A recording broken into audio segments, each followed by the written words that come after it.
How to serve HTML file using Node.js.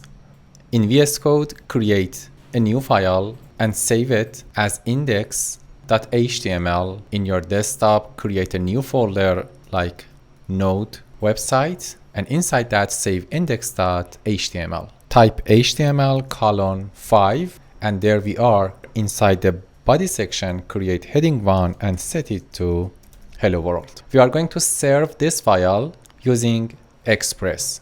Press Ctrl N to create a new file and save it as index.js inside the newly created folder.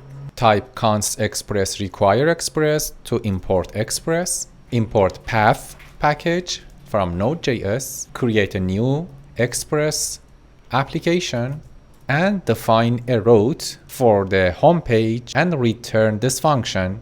Call res.sendFile from Express and use path.join to concatenate current directory with index.html. Then call app.listen, set the port to the env variable. If it doesn't exist, make it 8080. Then open terminal, go to the website folder and install Express package.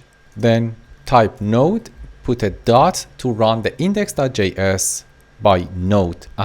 We are getting this message. Control click on this link and there we are. We served an HTML file at this address, localhost 8080.